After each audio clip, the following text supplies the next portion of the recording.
Hello, my darlings, and welcome back to another exciting episode of Radio Wasteland, the best in paranormal talk radio. I'm your host, Chauncey Hallworth. This is my co-host, Kara Kittrick. Hello. Kara, do you have any news for us today? Yes, I do. So we've got lots of futuristic science-y news, some of it concerning. We start our journey first in India, where a viral, literally, video showed a wild monkey snatching a vial of infected blood from COVID patients out of a researcher's hand and scampering up into a nearby tree. Since the vial was never recovered, locals are concerned the incident could increase transmissibility of COVID in the local animal population. Although there is evidence that many animals can catch COVID-19, there isn't any evidence that it can be spread by contact with blood. Still, with so much about the virus unknown, this doesn't seem like a great development. Speaking of weird science, researchers in New York have created the most human mouse chimera yet. The embryo they developed contains up to 4% human cells. This is part of an experiment on creating animals with transplantable human organs. The science is in its infancy, hence the mouse trials. There doesn't seem to be any evidence that this development will lead to the conquest of man by a race of intelligent mouse people, but, maybe keep some cheese on hand just in case. Dozens of journalists working for Microsoft have been fired and will be replaced with automated algorithms that can find, edit, and headline various news stories for MSN users. Many are criticizing the move, skeptical that an algorithm can replace the careful work of journalists with the same accuracy and precision, but there's no doubt that robots are cheaper. Finally, SpaceX's first piloted spaceflight to the space station was a success a few days ago. Theoretically, this means that NASA will no longer have to rely on outdated Russian spacecraft to reach the station. Indeed, this is one of the more significant stories in manned spaceflight in decades. Back to you, Chauncey. COVID monkeys. COVID monkeys, yeah. The horror movie fan of me loves the COVID monkey. That is the Planet of the Apes was one of my favorites. I was going to say, very Planet of the Apes. Kid, and I see this as being, this is how these things start. Yeah, well, hear me out. What if it wasn't just a vial of infected blood? It was a vial of infected blood treated with a high-tech, highly experimental, top-secret, treatment for the disease designed to make humans smarter and more powerful. Right. In order to fight off the disease. And now it's going to get into the monkey population. What if it was the one thing that made it immune? Now we're all going to die off, and then the monkeys are there doing it. Yeah, the monkeys will replace us. Exactly. Yeah. So animals in the news and experimenting on animals, it's weird. It's like we're just all like, hey, don't put eyeshadow on a rabbit, but make it 4% human. That's cool. Right. It's a little weird, but it does. Okay. So the monkey, the mouse human chimera, which is terrifying in itself. It sounds like a sci-fi channel Friday night movie, Exactly. My dad, Attack of the Mouse Man. For some reason, when you have a bad heart, it can damage your kidneys. So when my dad had to get a heart transplant, he was waiting for the heart transplant. When he had to get the heart transplant, he ended up having to get another kidney too. Mm-hmm. And so the weird thing about getting kidneys is that it's not a transplant. They just put another one in you. So he had 3 kidneys.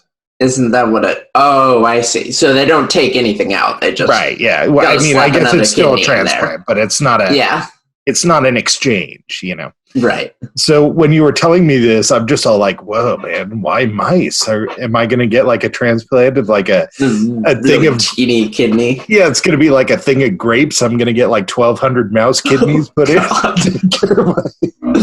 Take care of my blood. If you can't get one big kidney, right, 1,000 tiny kidneys. Yeah, 12,000 mouse kidneys. Yeah, exactly. But yeah, 12,000 mouse kidneys would be a good name for a band. Yeah, totally.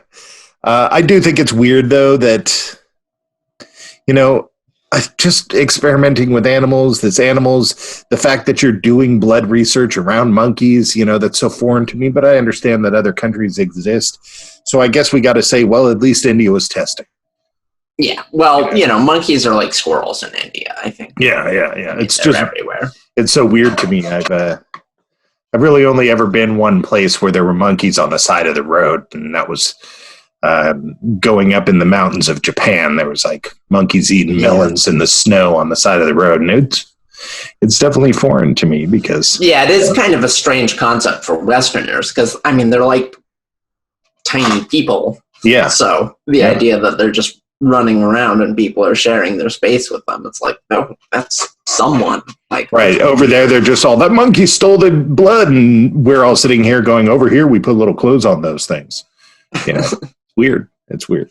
Yeah. All right. Microsoft firing journalists makes me believe that those journalists were not journalists in the first place, unless these algorithms can call people up and get facts. All an algorithm can do is aggregate data or aggregate words. It's not actually doing anything. Right. Yeah. Well, so here's the thing. These guys were trained journalists, but there aren't a lot of jobs for journalists anymore because of stories like this one. And so, they were relegated to doing low-wage work, curating what other people had created. There's a handful of journalists left in the sense that we understand it, investigative reporters who find the facts for themselves. Right, yeah. There's a handful of those guys left in the world, and there's plenty of people who are still getting journalism training, but most of them are just sort of picking up the breadcrumbs that the real journalists are leaving behind. Right. So I think this is kind of a sad story, and it's more efficient, it's probably more cost effective for users, but it's just like another instance of journalism jobs disappearing, and that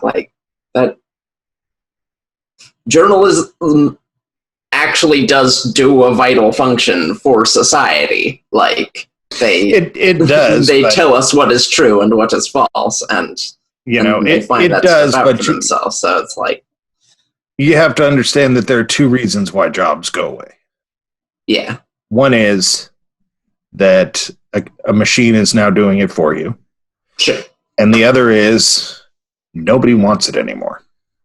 And unfortunately, that's the case with these people. These people were not journalists. They were aggregators. And journalist jobs are going away because apparently nobody wants them anymore or nobody's willing to pay. Right. Well, it's hard to monetize the truth. There's nothing about the truth that is inherently monetizable. If you're more interested in money than truth, you can just lie. Right. So. Yeah, that's true. Maybe what we need to do is just take all journalists and assume the exact opposite. What do you mean? Well, if they're making money off of it, they're probably lying. We can assume the exact opposite.